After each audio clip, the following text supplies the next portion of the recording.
Doctor, I guess for us to really get going into this, I want you to tell us a little bit about the New Energy Foundation, what it is, when it was formed, and why.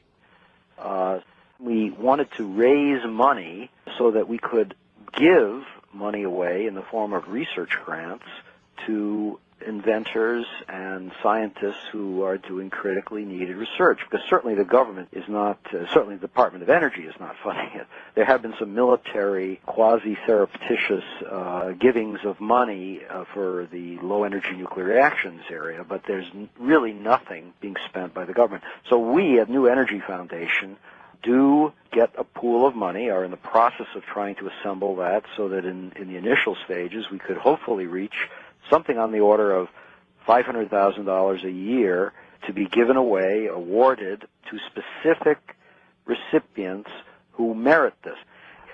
We never throw anything out, no matter how crazy it sounds on first blush, unless the person is obviously disturbed, okay, or purely driven by blather and emotionality. We want to see data, results.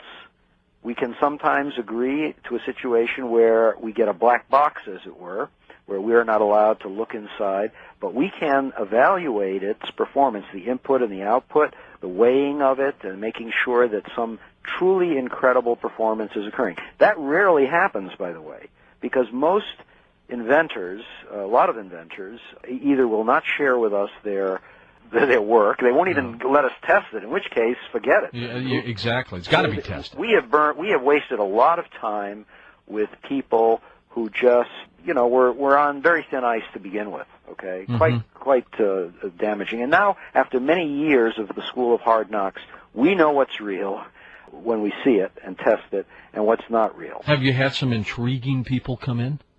Let's just talk about, to start with, the first thing that got my interest, of course, which was cold fusion. And explain what that is. Well, Drs. Pons and Fleischmann made the claim in 1989, and they published a scientific paper in the Journal of Electroanalytical Chemistry pretty quickly thereafter, after the press conference. They said, look, we're passing an electric current into an electrochemical cell which has palladium for one of its electrodes and platinum for another electrode. And this heavy water, which is obtainable from all water, it's not radioactive, it's normal stuff that you can get from the ocean or from snow or streams. Small percentage of water is heavy water. It's got the heavy hydrogen isotope, basically, D2O, not H2O. And what we see is more energy out than in. In other words, more heat energy is coming out than electrical energy is going in. Now, when you do an experiment like that with a heat measuring calorimeter, you have to be very careful because there are some bookkeeping errors of the production of hydrogen and oxygen that you can fool yourself with. So that was indeed a fair initial question. Are they doing the bookkeeping correctly?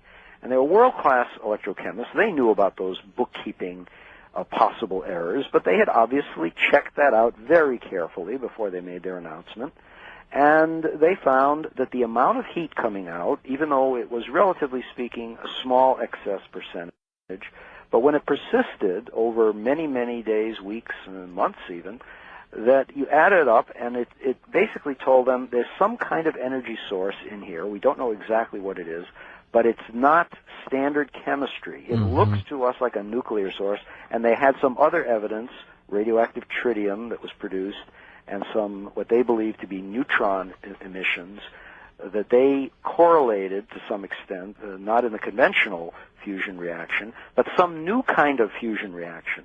So it's a complicated story, but in essence, they announced that they had created a nuclear kind of probable fusion-type reaction in a jar of water. This was guaranteed to create instant controversy. Without the danger of radiation, let's say? Correct. Okay. That is correct. In fact, the establishment brought forth the argument against them, an absurd argument, but this is what it amounts to. They said, since we, great nuclear physicists and hot fusion people, understand everything there is to know about fusion, we can tell you that the only way you could possibly be getting the heat that you say you're getting would be to have a corresponding amount of deadly radiation.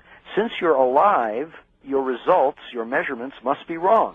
In other words, they did not even admit the possibility that Drs. Fleischmann and Pons might have discovered or stumbled across an entirely new way of doing nuclear reaction. They shot it down right away. They shot it down almost on day one, sharpened the knives, and did a media campaign against it, and succeeded in branding it as pathological science, fraud, scientific schlock. All these kind of words were used. But the bottom line is this. The proof now for the reality of a class of low-energy nuclear reactions is completely overwhelming. There are some 3,000 papers published. The evidence is stupendous. Any reasonable scientist taking an objective look at this monumental gathering of information, which we can discuss a little more, would say, yes, there's a whole class of low-energy nuclear reactions that absolutely must be investigated, and we should certainly either put on low burner or probably terminate, the infamous hot fusion program and save some money. Who is beating us at this game outside of this country? Other nations? I'll tell you the nation that is the two nations that are most likely to succeed in this, okay? Japan and China. I bet more heavily on China at this point. Which is unfortunate, but... Yes, it is unfortunate that the United States, where this was first discovered, is going to be taken to the cleaners, so to speak, by another country that has much more open-minded scientists. For example, the 9th International Conference on Cold Fusion was held in Beijing, and I went to it in May of 2002. And it was a completely open-minded meeting at Tsinghua University in Beijing.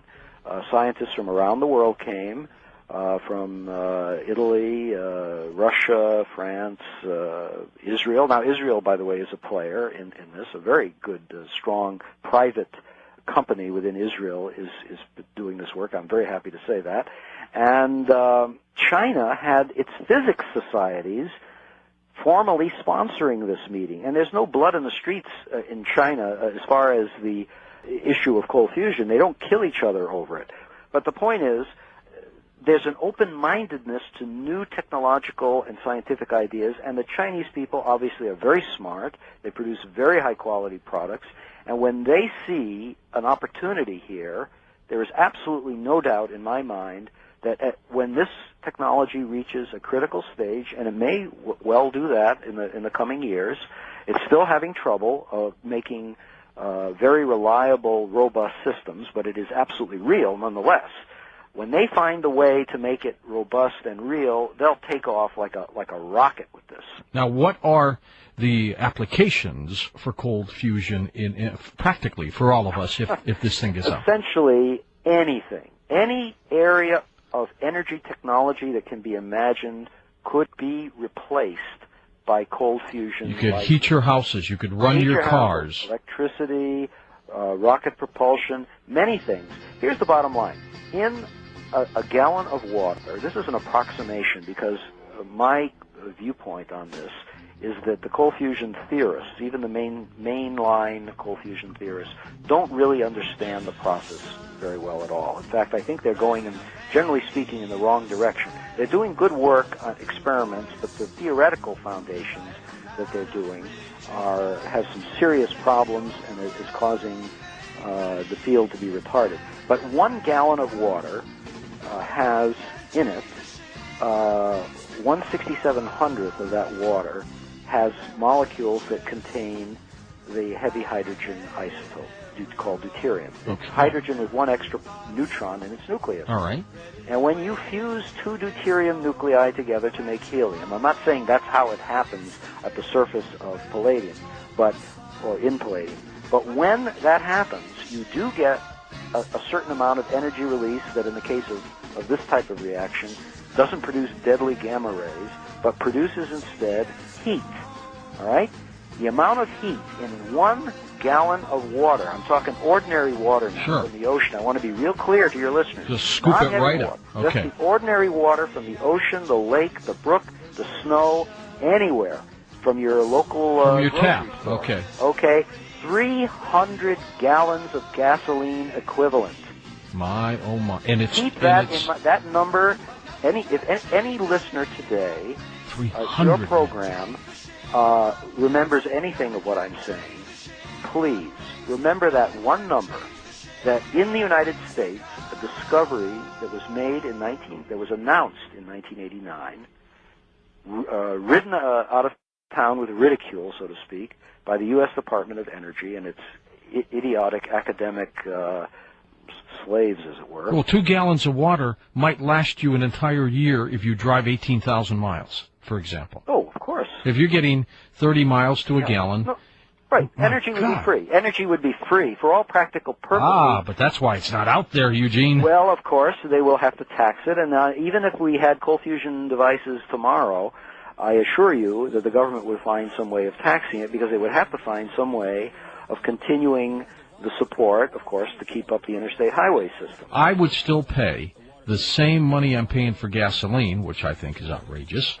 I would still pay that for this kind of fuel. Of course, because it would be clean. Yep. There would be no emissions of either particles of soot or nitrogen oxides. And you wouldn't be dependent on anyone. That's correct. Saudi Arabia, Kuwait, Iraq, any of them. They could kiss our sweet, you-know-what. We could say, goodbye, folks. In fact, the thing that outrages me the most about this is that we could have, many years ago, even when the days when Saddam was in power, okay, and a horrible dictator and a complete megalomaniac he was, and I'm glad he's gone, okay? But the point of the matter is the United States government could have begun to quietly tell Saudi Arabia, Iraq, all these countries that have us by the soft spots, in a few more years, not too many more, we will have this problem solved, and we're not going to be dependent on you at all. And that goes for you too, companies in the United States that think that we're going to be eternally beholden to oil interests. We're not. We will eat oil for food. We use it for plastics, right? Make it for plastics, but we're not going to use it for combustion, which is an absurd use, particularly in an age when we have discoveries like cold fusion, and I haven't even discussed vacuum energy yet. Or that's when we come we're back. We're going to talk about those too. But here, the thing about cold fusion that's wonderful, low energy nuclear reactions, LENR. The primary website that deals with LENR is called LENR-CANR.org. And if you go to that website, you'll have numerous PDF file technical reports, original reports, just like on our website, but they have a primary focus on cold fusion, LENR. The technical papers that scientists and engineers can eat up and see for themselves the reality of this emerging field. And that's the paradigm, one case, okay, of new energy, radically new energy, as we call it, unconventional energy, not standard alternative energy. That's the one case that is overwhelmingly documented across a huge variety of publications, countries, and what have you. And it's a disgrace, an absolute disgrace, that in our country, the U.S. Department of Energy will not relook at the original disaster that they perpetrated with their negative report.